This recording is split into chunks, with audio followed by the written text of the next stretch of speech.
naiintindihan po ng Panginoon lahat ng struggles natin kasi napagdaanan niya yon. Pero hindi po siya doon nahulog sa kasalanan. Di ba po? Nag-stand firm siya doon eh. Nag-obedient siya. Naging obedient siya sa ating Panginoon na sa lahat ng temptation na napagdaanan niya kay Satan, napagtagumpayan niya ito. So, ngayon po, dadako na po tayo sa first temptation. Ito po yung turning stones into bread. And yun nga po, binasa ko po kanina, sabi po sa verse 3, if you are the Son of God, command these stones to become bread. Then sa 4 po, Jesus answered, man shall not live by bread alone, but every word that comes from the mouth of God. Dito po, si Jesus po is physically hungry po siya. Hungry, gutom. Pero si Satan po, patuloy lang po siya sa pagtetempt sa ating Panginoon na gamitin daw po niya yung power niya sa kanyang sarili. Diba po? Dito po, yung temptation po nito is hindi lang basta food. Ito po, pinapakita dito na dapat daw po, sabi ni Satan, na i-prioritize daw ni Jesus yung physical needs niya over spiritual truth.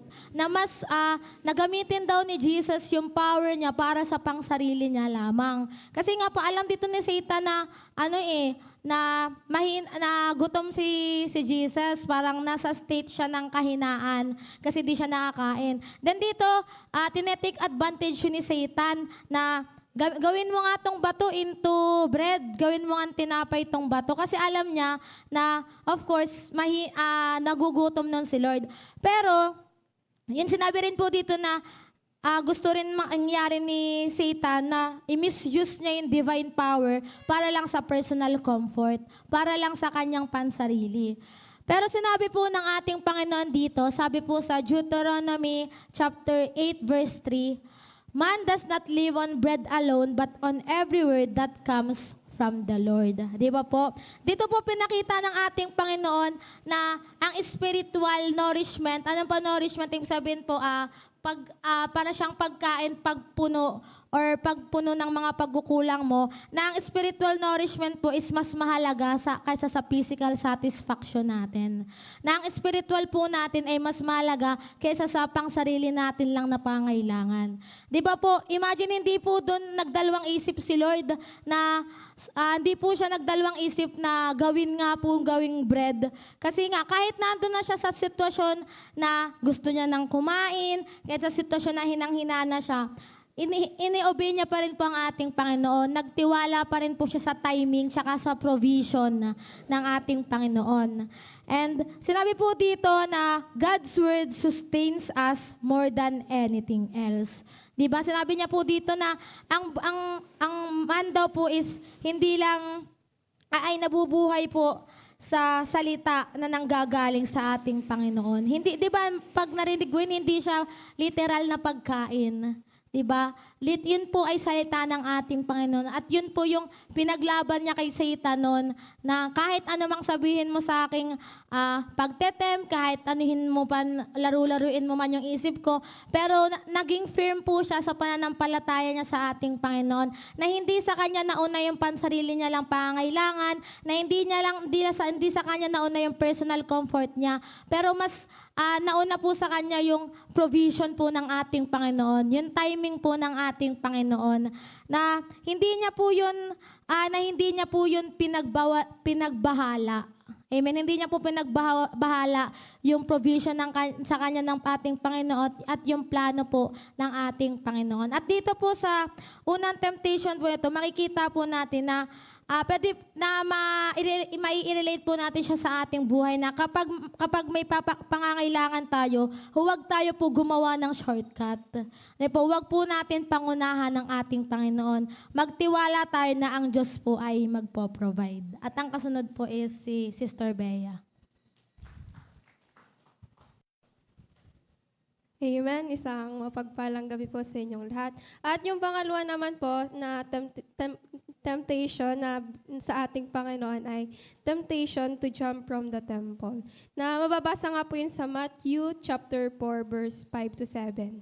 Nung magkagayoy, dinala siya ng dyablo sa bayang banal at inilagay siya sa taluktok ng templo. At sa kanya'y sinabi, kung ikaw ang anak ng Diyos ay magpatihulog ka sapagkat nasusulat siya'y magbibilin sa kanyang mga anghel tungkol sa iyo at aalalayan ka ng kanilang mga kamay, baka matisod ka ng iyong paa sa isang bato. Sinabi sa kanya ni Jesus, nasusulat din naman, huwag mong tutuksuin ang Panginoon mong Diyos. Dito po na inano nga po ni Satan na tinatas niya inuutosan niya si Lord na magpatihulog o di kaya mahulog sa tumalon. Jump.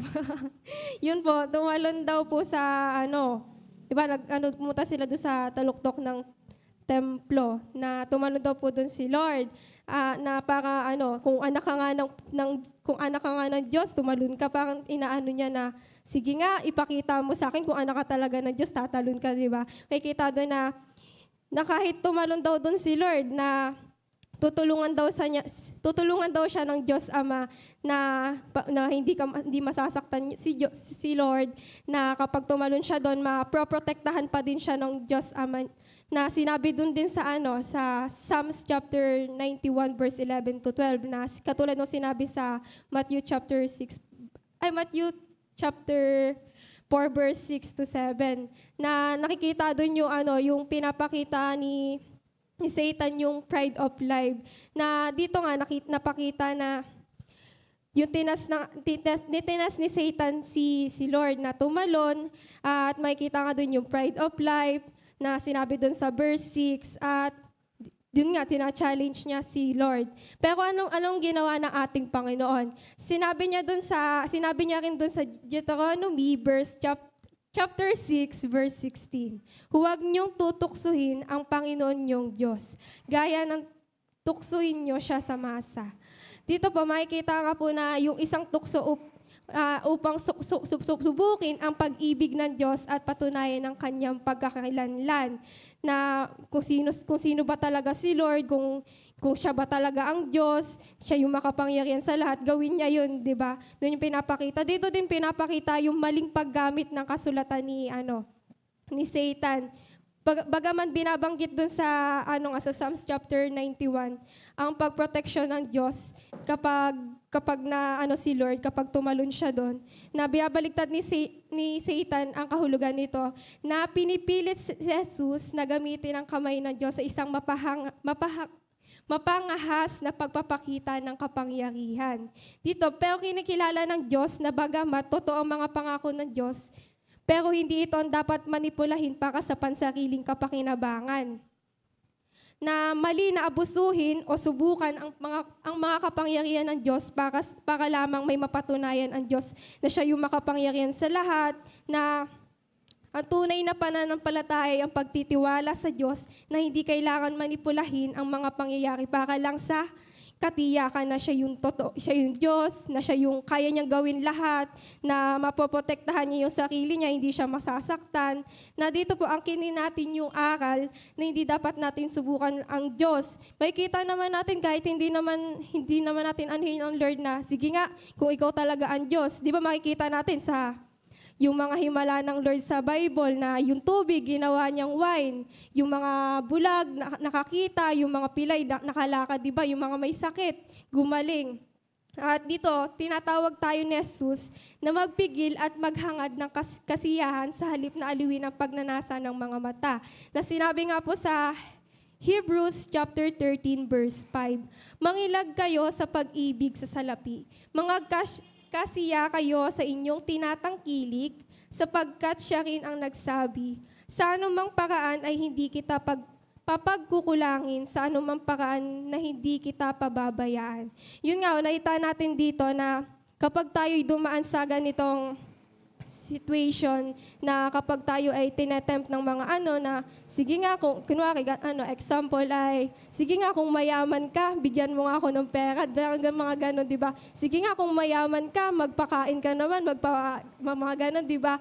Na hindi dahil sa sa mga pera mo, hindi dahil sa magyayabang ka, na makikita din natin yung pagiging humbleness ng ating Panginoon, na kahit siya yung siya yung makapangyarihan sa lahat, siya yung Diyos, anak siya ng Diyos, na hindi niya sinabi, o anak ako ng Diyos, hindi niyo yung gusto ko.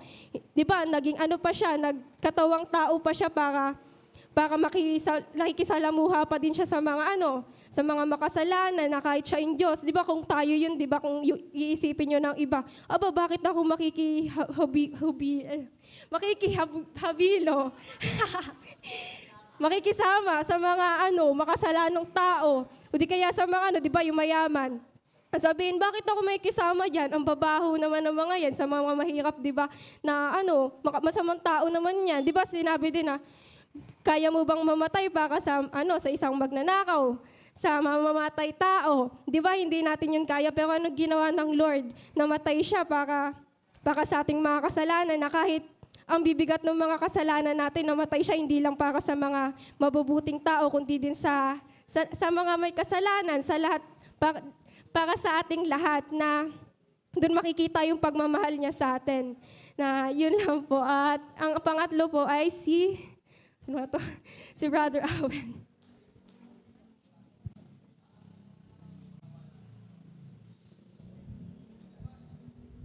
Yan. Yung pangatlo naman po is temptations of worldly power. Basahin po natin sa Matthew 4 verse 8 at to 11. Sa 8 nga po.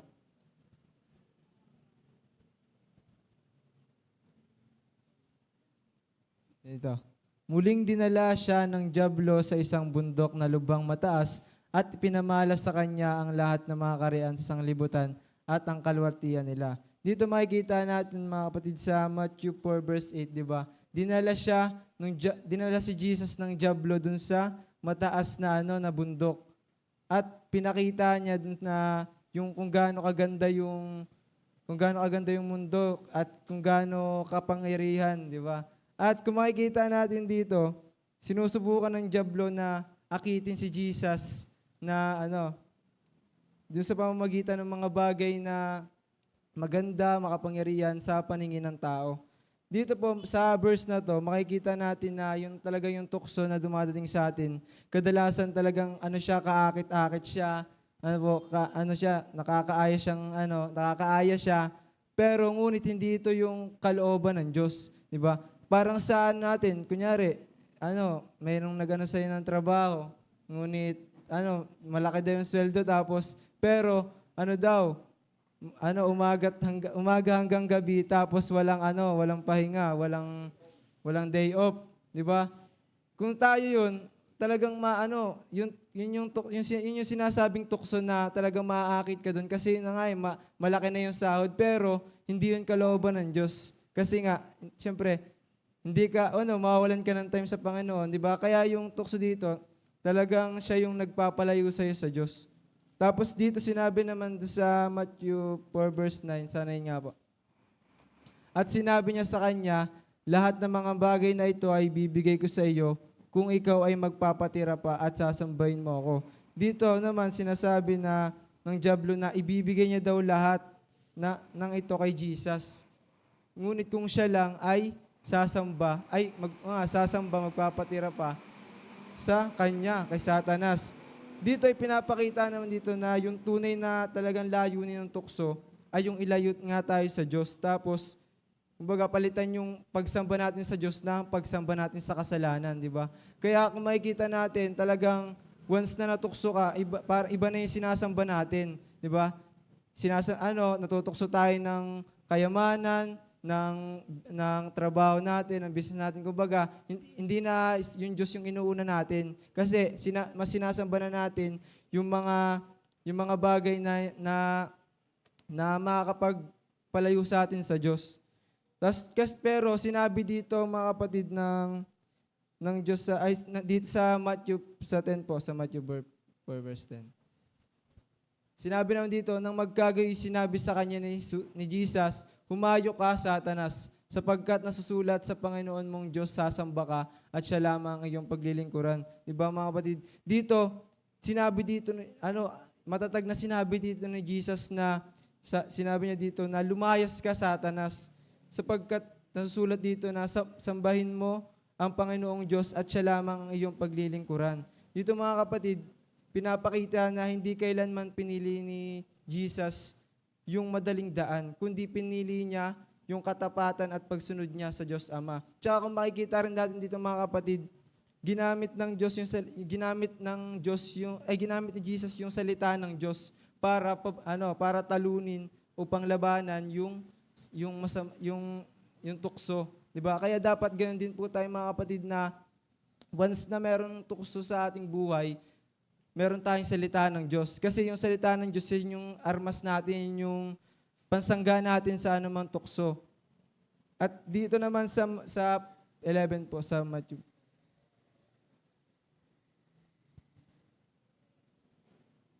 Yan, nang magkagayoy iniwan siya ng dyablo at narito nagsidating ang mga anghel at siya'y pinaglingkuran. Dito naman po, nakikita natin dito na iniwan na siya ng dyablo si Jesus at dumating yung mga anghel upang siya'y paglingkuran. Dito naman po ipinapakita dito na kapag tayo ay nanatiling tapat sa Diyos at nilabanan natin yung tukso sa ating buhay, hindi tayo pababayaan ng Diyos.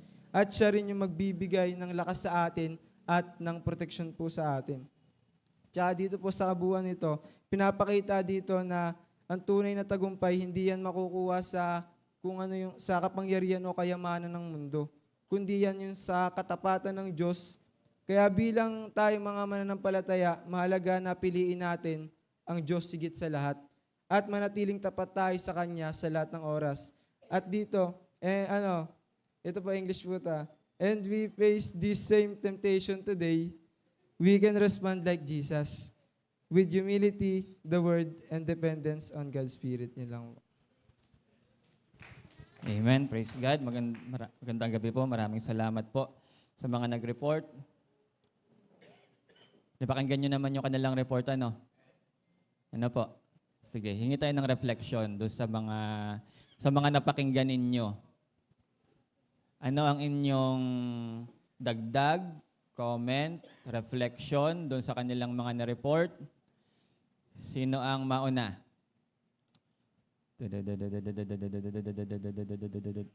That.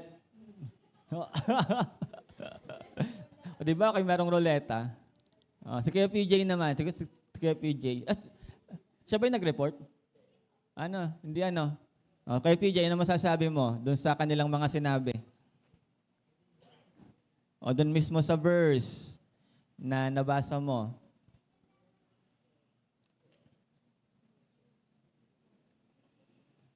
Kahit konti, para masanay ka na nagsasalita sa unahan. Anong iyong reaction?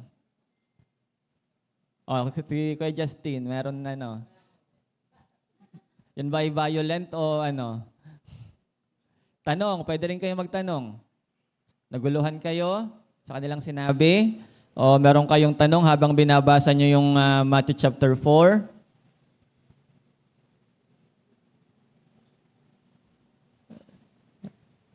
Sino yung unang nag-report? Si Ate Rachel, tapos si Ate Bea, tsaka si Kuya Awin. Sa inyo, meron kayong tanong sa mga nag-report? Meron kayong buong tanong? Ating hingin ng reflection kay Kuya Seth. Kuya Seth, ano ang iyong observation, comment, reflection doon sa Matthew chapter 4 habang nire-report nila at binabasa ninyo? So yun po, napansin ko lang po dun sa reflection ko po dun sa sinabi ng tatlo is, mapapansin naman po natin, di ba, yung ginawa ni Jesus Christ, mas pinili niya pa rin yung ni Lord kaysa dun sa ni Satan. And hindi ko po masyado napakinggan yung po nila kasi po next po kami. Inaaral ko po yan. Pero dun po yung kay Awen po, naintindihan ko po dun na kahit yung buong mundo na, buong yaman na ng mundo, mas pinipili pa rin ni Jesus Christ yung kung ano yung nasa ama niya po. Yun po. Okay, kay Justin naman.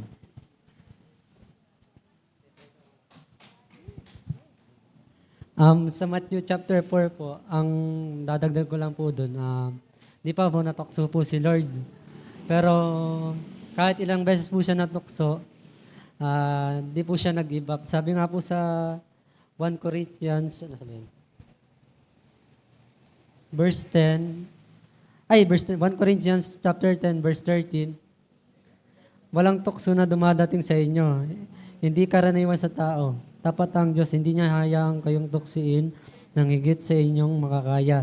Sa halip, kapag dumarating ang tukso, magbigay siya ng paraan upang ito mapapagtagumpayan ninyo. Ibig sabihin po yung ginawa ni Lord, dapat gawin din po natin. Tatawag po tayo sa Diyos at para hindi po tayo matukso ng kaaway. Yun lang po. Amen. Thank you, Kuya Justin. Sino pa? May tanong daw. Sino daw po may tanong? Ate Heart. May tanong daw po si Ate Heart.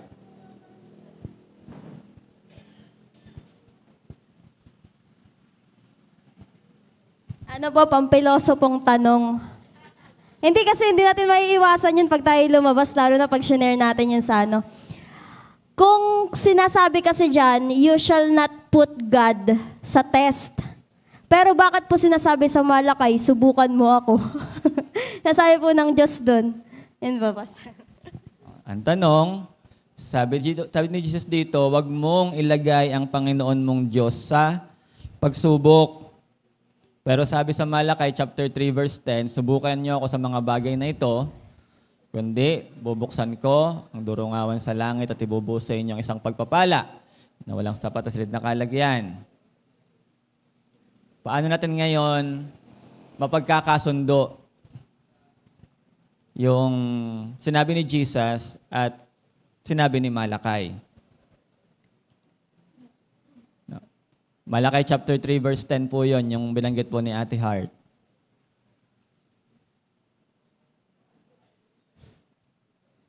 Sino po? Si Pastor Imac. Bakit di na kita matawag pag nasa likod ka eh?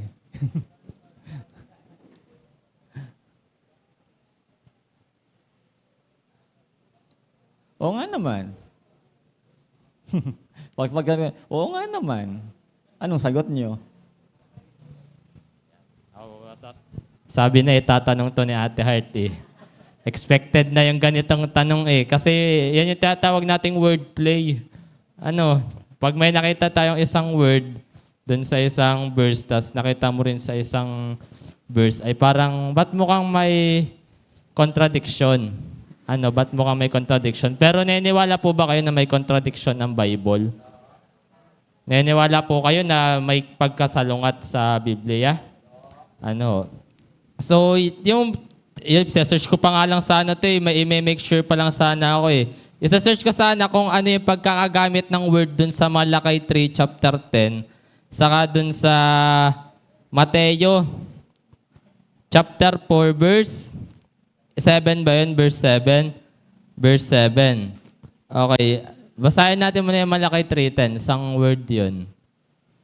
Dalhin ninyo ang buong ikasampung bahagi sa kamalig upang magkaroon ng pagkain sa aking bahay at subukin ninyo ako ngayon sa bagay na ito. Sabi ng Panginoon ng mga hukbo. So sabi dyan, subukin ninyo ako ngayon sa bagay na ito. So ano kaya yung pinapatakuyan dyan? Sa pagtatights. Sa pagbibigay ng ikapo.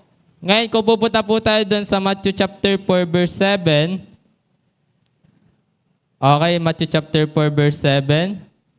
Ay, malagay lang po.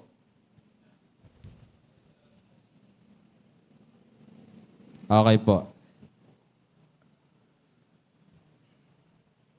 Okay.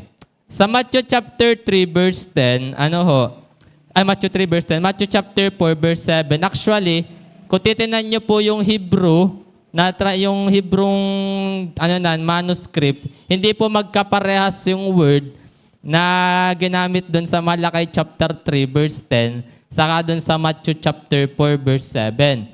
Ang ginamit po na word doon sa English, sa Malakay chapter 3 verse 10 ay prove.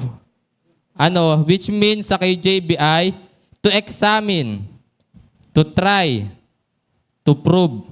Okay, doon naman sa Matthew chapter 4, verse 7, ang ginamit po doon ay tempt. Ano? Ang nakalagay doon ay to put to prove, ano daw? To put to prove God's character and power. So sa akin po, itama niyo po akong mali. Magkaiba po kasi yung nais iparating nung tukso dun sa Malakay chapter 3, verse 10, at yung sa Matthew chapter 4, verse 7. Doon sa Malakay chapter 3, verse 10, specifically, ang kanya pong pinaparating ay, subukan mo ang Panginoon dito sa bagay na ito, which is doon sa pagtatides. So hindi siya yung tinatawag nating hinahamon, yung para bang, sige nga, yung ganun. Sa Matthew chapter 4, verse 7, yun yung sige nga. Yung may kasamang, alam niyo yung may masamang intention. May tawag doon, may word doon eh. Parang may baliko. Para bagang sinasabi mo na, Lord, hindi mo to kaya. Ayan, totoo naman, kayang-kaya ng Lord lahat ng bagay. So, yun po yung sa akin. So, yung sa Matthew chapter 4, verse 7, wag mong tutuksuhin ang Panginoon mong Diyos sa paraan na wag nating iparating na, Lord, hindi mo to kaya. So, yun po yung sa akin. Isa-search ko pa din po, patama na lang po kung mali. Yun po yung sa akin, sa Diyos po ang papuri. Amen. Nasatisfy na po ni Pastor Imac yung sagot. Ang tatawagin ko kapag may tanong, yung mga hindi masyadong nakaparticipate ng mga previous na linggo, kilala ko yung mga yon. Kaya handa niyo yung sarili niyo. Yung mga di nagtataas ng kamay. Tama po yun. Merong kasing napakahalagang technique po kapag po kayo ay magbabasa ng Word of God. Gaya po kasi sa ating generation ngayon na marami ng translation at pinababaw na ng pinababaw. Pag po kayo nagkaroon ng confusion sa isang salita, lagi nyo pong i-compare yung ibang version.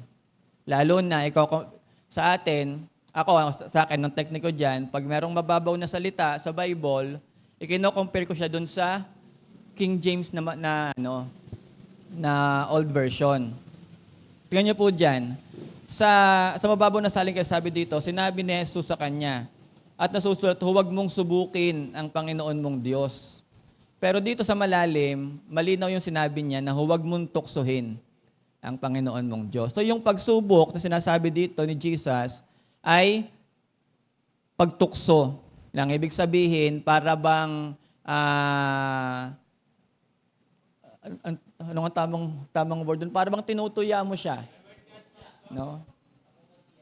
O para bang, sige nga, kung talagang kaya mo yan, hawakan mo nga yung ilong kung talagang matapang ka.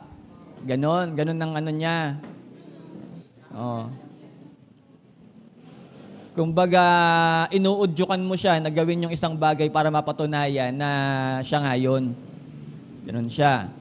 Pagdating naman sa Malakay chapter 3, verse 10, ibig sabihin doon, nasubukan mo ang Panginoon doon sa Tagalog. Sabi niya doon, no? Saan na yun? At subukin ninyo ako dito. Meaning, tingnan nyo kung ano ang kayang gawin ng Panginoon. Parang ganon. Parang hindi siya i-challenge na lumabag sa isang kautusan o sa isang makagawa ng isang pagkakamali, kundi sinasabi doon na kapag kayo nagbigay, tingnan nyo kung anong gagawin ng Panginoon kapag kayo ay naging tapat sa Kanya sa pagbibigay ng inyong tithes and offerings. So magkaiba siya. Magkaiba siya. Okay? Meron kayong another question? Another question? Reflection. Okay, ito yung tanong ko. Meron akong tanong. Tayo po ay nag-aaral patungkol po sa mga conversations ni Jesus at sa kanyang mga discourses.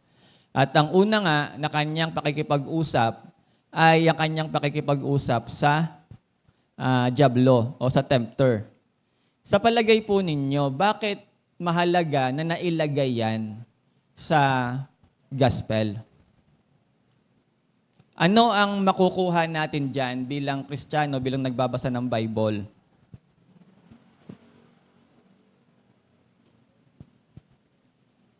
Oh, Kuya Jimuel. Parang yun na din po yung reflection ko yung po sa natutunan ko. So dito po, kung bakit po, para po sa akin kung bakit mahalaga yung nalagay ito sa verse. Kasi dito po, napansin ko rin po dito habang binabasa ko po, habang nagre-report din sila sa mga naintindihan ko. Even the devil knows the scripture very well. Ano po? So nakakita ko po na ang demonyo is sobrang galing niya pagdating din sa mga quoting. So nakita ko po dito kung bakit parang inaano po ito sa ating mga Kristiyano as a follower of Christ na we must resist. Kasi kailangan natin na nalabanan yung mga temptation. Kasi kung makikita naman po natin dun na si Jesus Christ, hindi siya gumamit ng dahas o kung batuin si Satan. Ang ginamit niya is ang word of God. Kung binabato siya ng salita ng kung siya binabato ng mga quote ni Satan, ginagamitan niya din ng mga quote na galing sa Biblia. So yun po yung para sa akin. Kaya Thank you. Kay Justin ulit? O sige, kay Justin. Kasi mawawala yan sa isipan niya eh. Kay Justin. Ganun yun. Kaya tatawagin ko siya kapag meron siyang idea o meron siyang opinion. Base po dyan, kaya nilagay din po yan sa verse po. Kasi alam po ni Lord na hindi po tayo perfect. Sabi nga po sa Romans, walang matuwid kahit yung walang matuwid kahit nung una pa lang po, yung hindi pa napasok ang kasalanan, alam na po ni God na magkakaroon ng kasalanan at yung mga tao po matetempt. Lalo na po tayo mga Kristiyano po, wala po tayo sa ating mga perfect po. Kaya po, nilagay din po dyan sa verse na yan para po masa po natin at magawin natin inspiration po. Yun po lang. Papahabain ko. Gagamitin ko na ngayon yung binanggit ni Kuya Justin. Sabi niya, dahil hindi tayo perfect, walang matuwid, wala kahit isa. So ano ang ating makukuha sa temptation of Jesus sa kalagayan natin na tayo hindi matuwid? Ay, ano daw muna? Si Ate Shaila daw muna. Nagreklamo eh.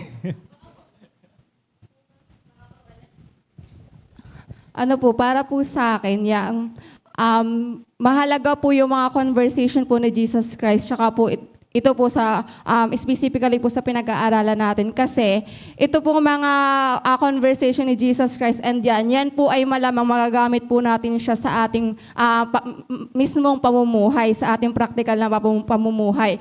So ito po, sa pagbabasa po natin ng Bible at pag-aaral, dyan po natin makukuha na sa bawat sitwasyon ng buhay natin, kapag nabasa natin yung mga conversation ni Jesus Christ, in every situation of our life, babagsak tayo sa tanong na, what would Jesus do? Na makukuha po natin yung sagot dun po sa mga conversation po ni Jesus Christ. Diyan po, specifically po dyan sa temptation, malamang po, sa pamumuhay natin dito sa sanlibutan, makakaranas po tayo ng mga temptation. At dyan po natin malalaman na tayo, dahil po sa pamamagitan po ng ating Panginoong Diyos sa kanyang kapangyarihan, ma-overcome po natin yun sa pamamagitan po ng kanyang tulong po sa ating buhay.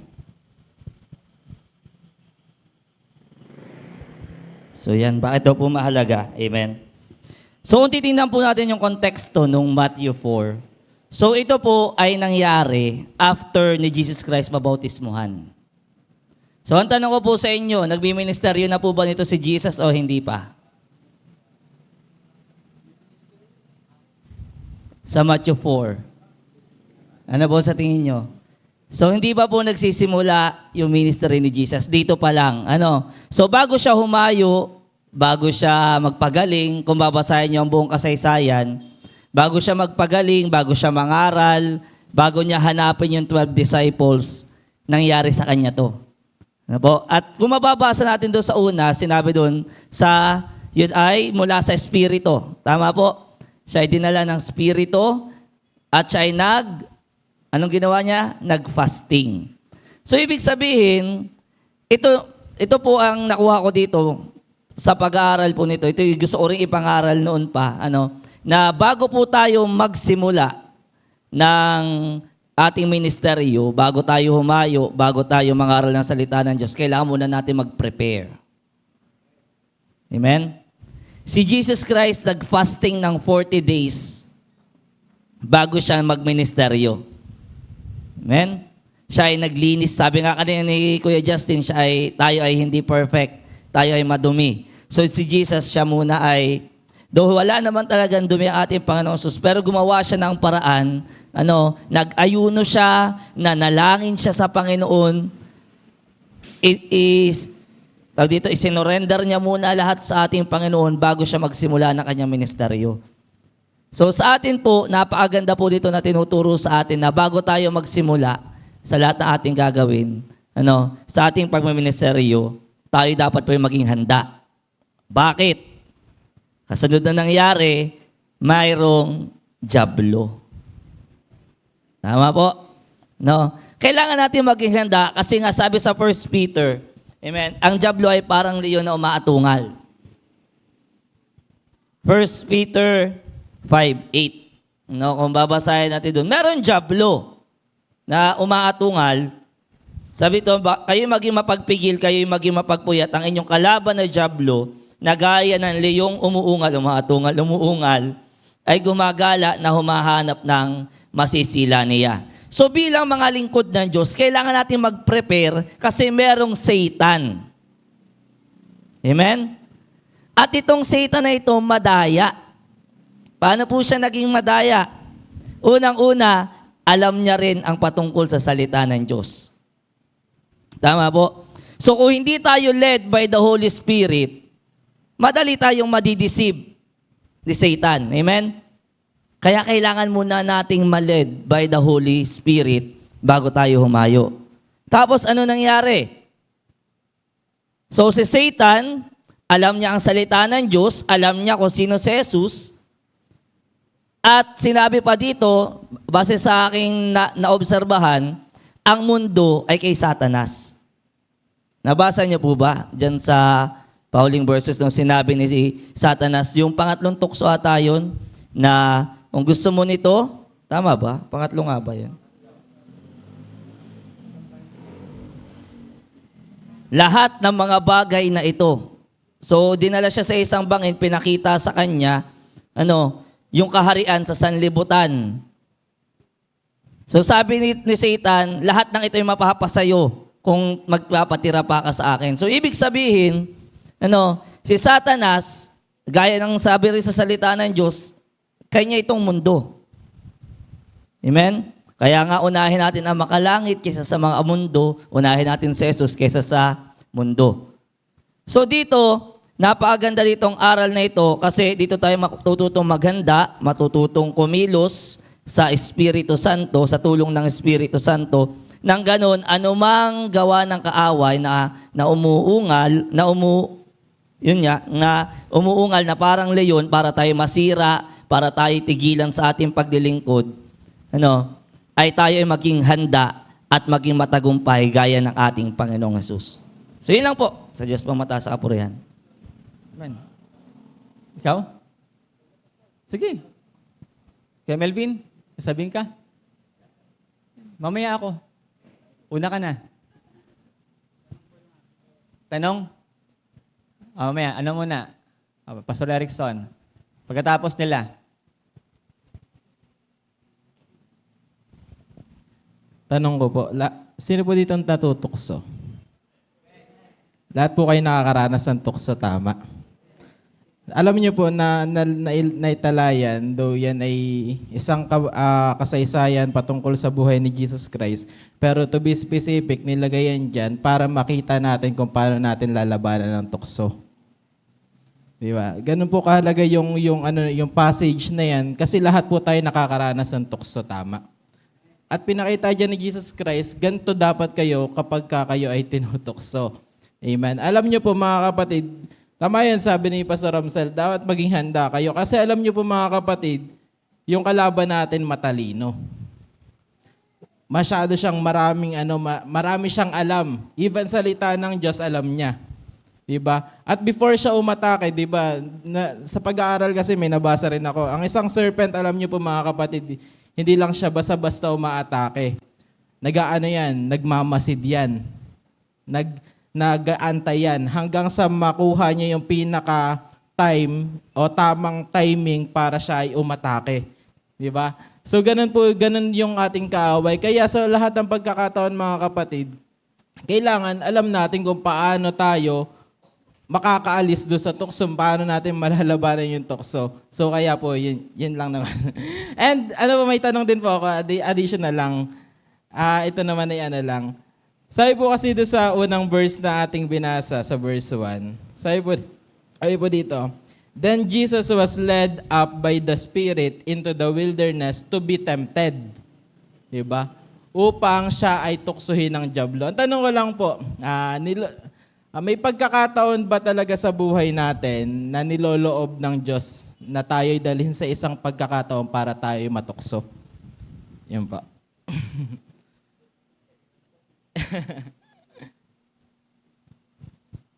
Di muna tayo sa unang tanong. Baka meron pang sasagot.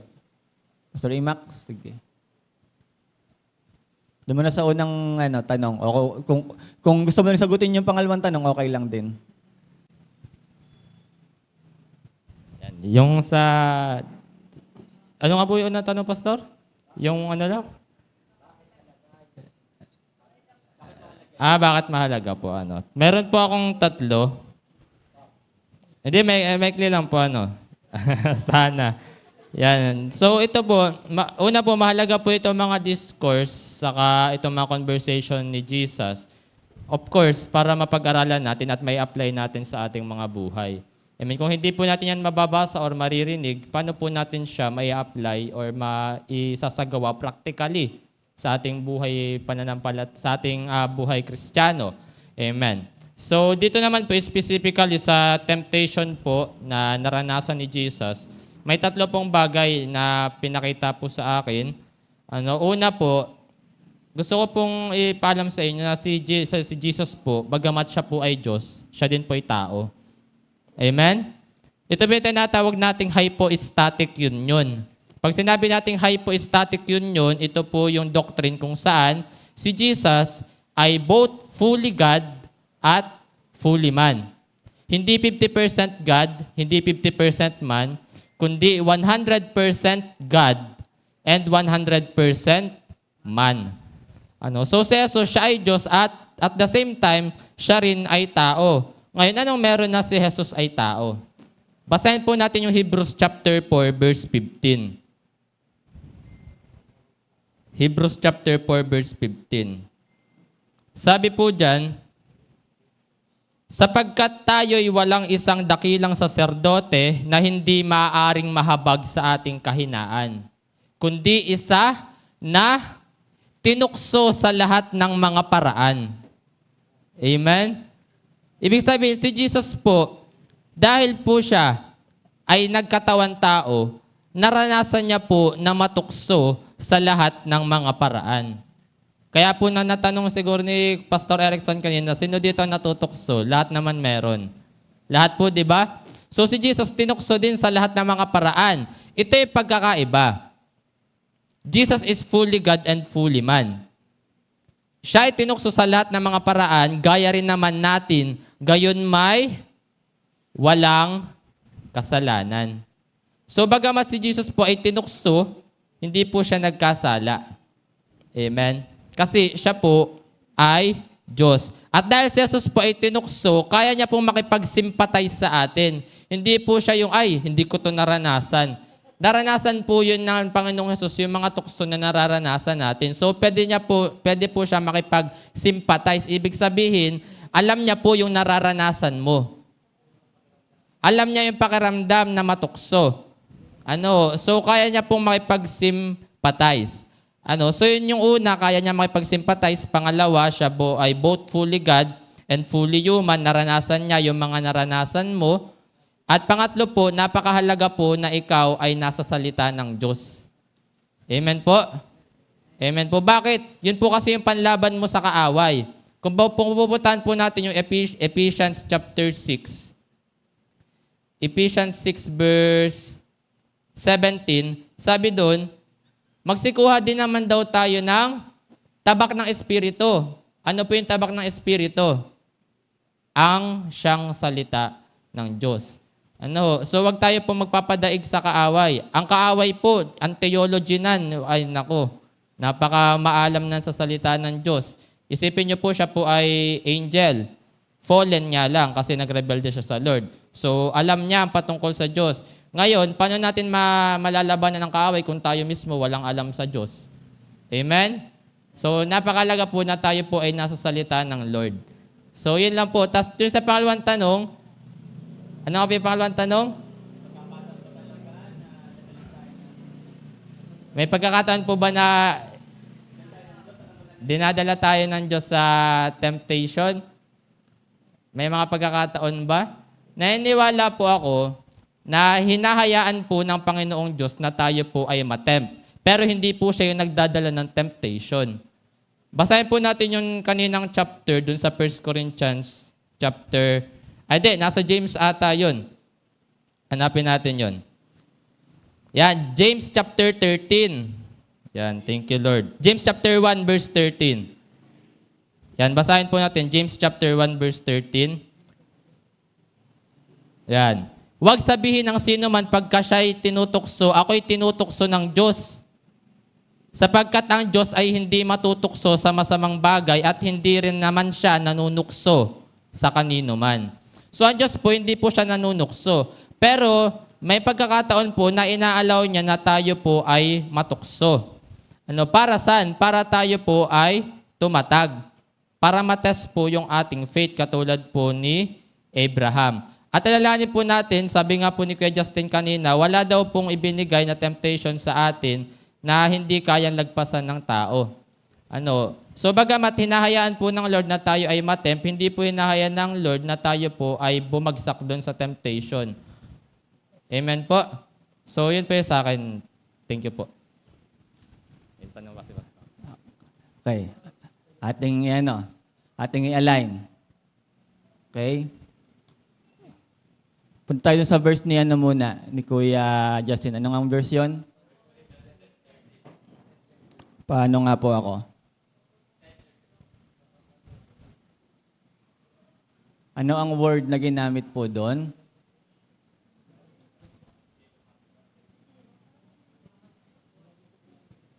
Hindi dumating sa inyo ang anumang tukso, kundi yaong matitiis ng tao na tapat ang Diyos na hindi niya itutulot na kayo'y tuksohin ng higit sa inyong makakaya. Kundi kalakip din ng tukso ay gagawin naman ang paraan ng pag-ilag upang ito'y inyong matiis. Okay. Punta tayo sa James chapter 1 verse 13. Ano po? Pagtitiis. Okay, tignan natin ha. Ang tanong kasi ay, may pagkakataon ba talaga na dinadala tayo ng Diyos sa tukso? Ang sagot ni Pastor Imac ay may pagkakataon na hinahayaan ng Lord. Pero para kasing nakalimutan natin na basahin yung 14.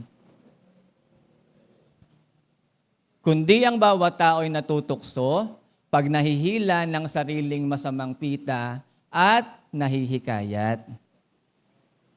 Ibig sabihin, sa verse 13, sinasabi doon na hindi ang Diyos nagpapahintulot. Kasi nga, hindi nga siya na tuksuhin ka eh. Hindi ka nga niya tinutukso eh. Kaya hindi mo pwedeng sabihin na pag kayo dumadaan sa tukso, gawa ng Diyos yun. Tama? Basahin yung 13. Pababawin natin.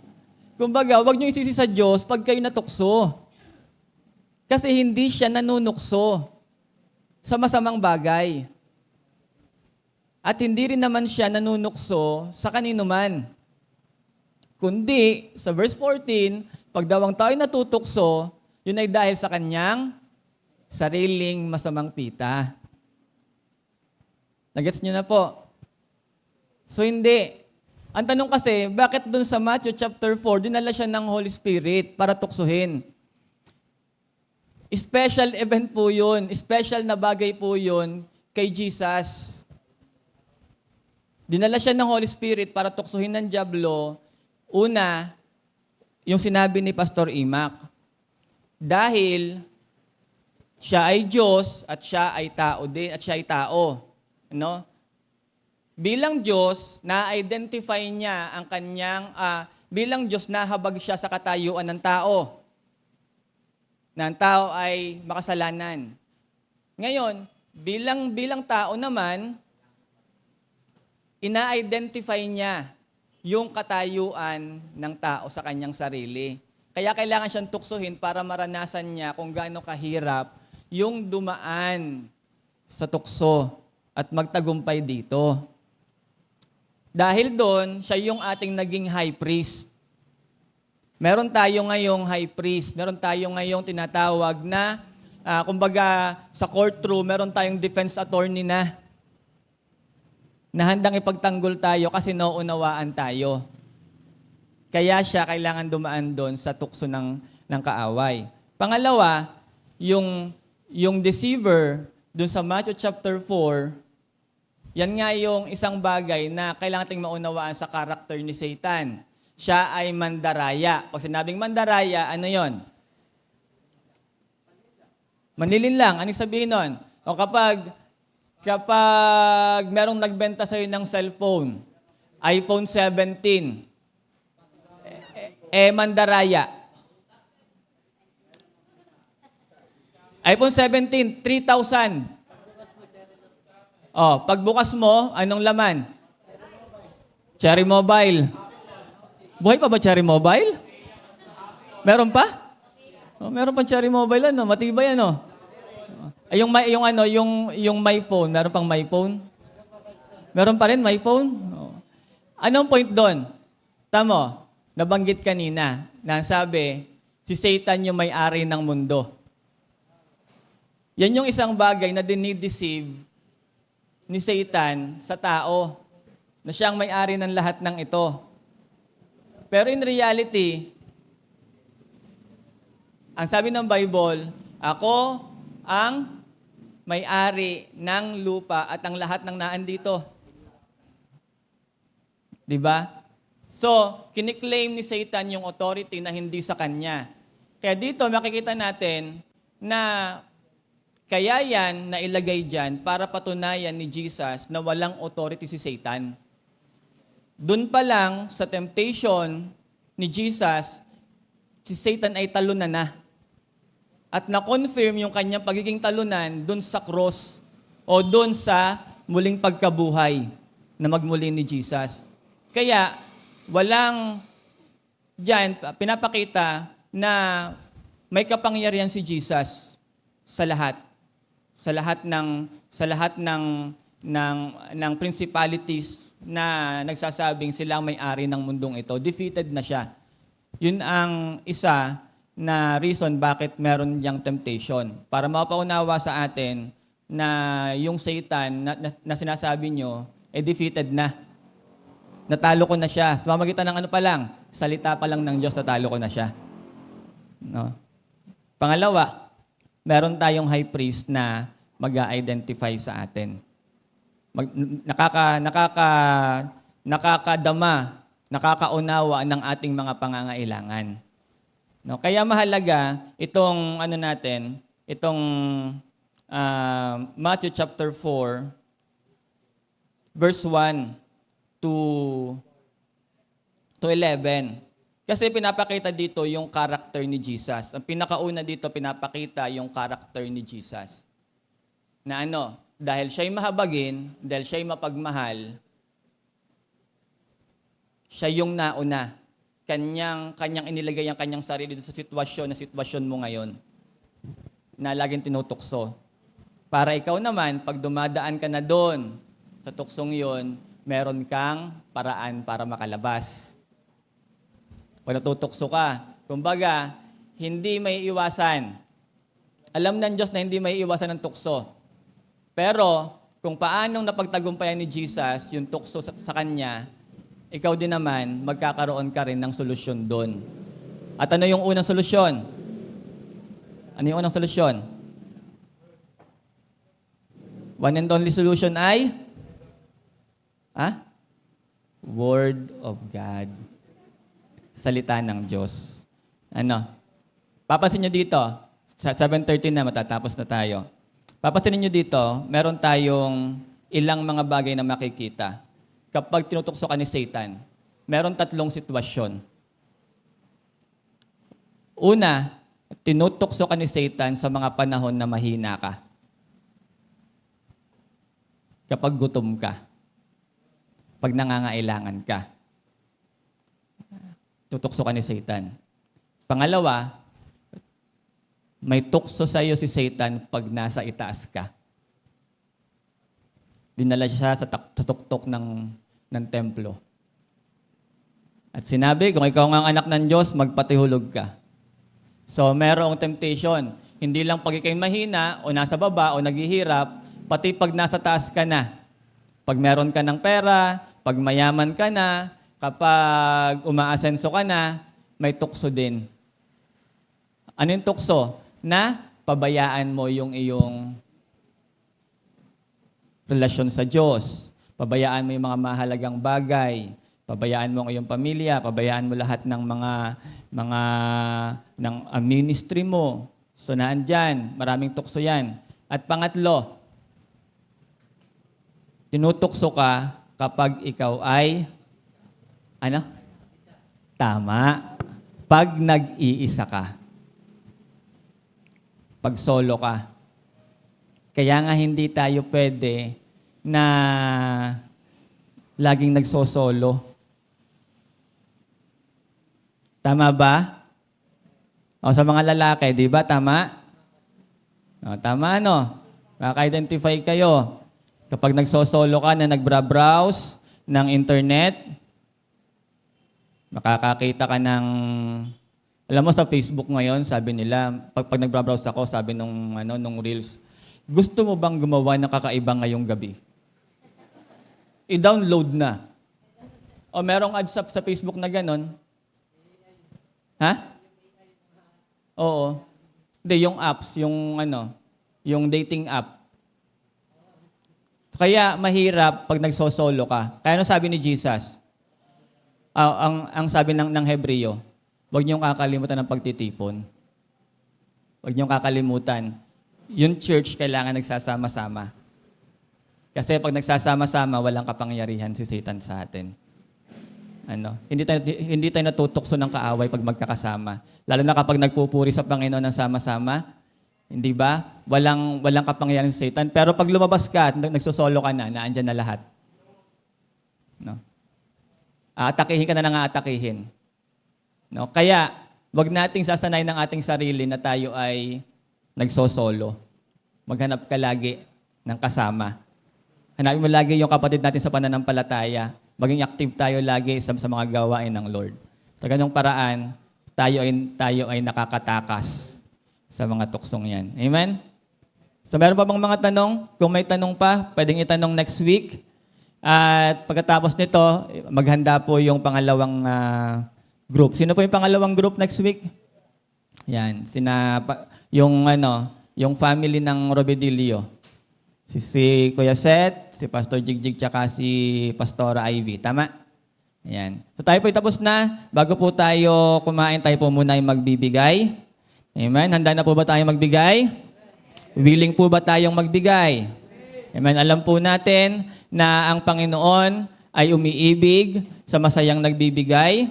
Alam natin na ang pagpapala, ang pintuan, ang bintana ng pagpapala ay ibinubuhos ng Diyos doon sa mga tapat, doon sa mga nagbibigay sa kanyang gawain. Kaya kung nais mong subukan na makita ang kapangyarihan ng Panginoon sa buhay mo, sa pagpapala, sa iyo, buksan mo ang iyong palad sa pagbibigay. Amen? Tayo po lahat ay manalangin. Hallelujah. Panginoon, maraming salamat po sa pagkakataon na kami po ay magkakaloob ng amin pong mga offering sa iyo, love offerings, mga tithes namin, Panginoon.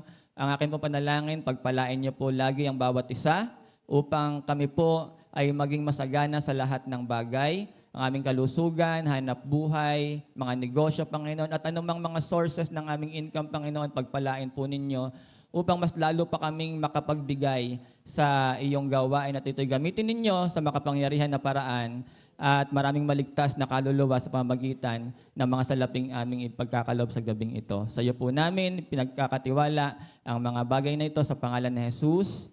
Amen. Sige po, magbigay po tayo.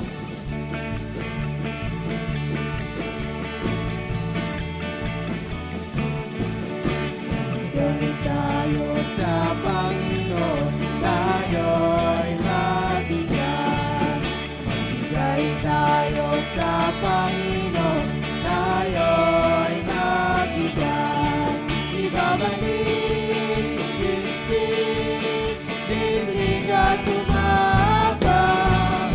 Ibabalik, sinsik, biglig at tumabang. Amen. Yan, tayo po ay magmemerienda na.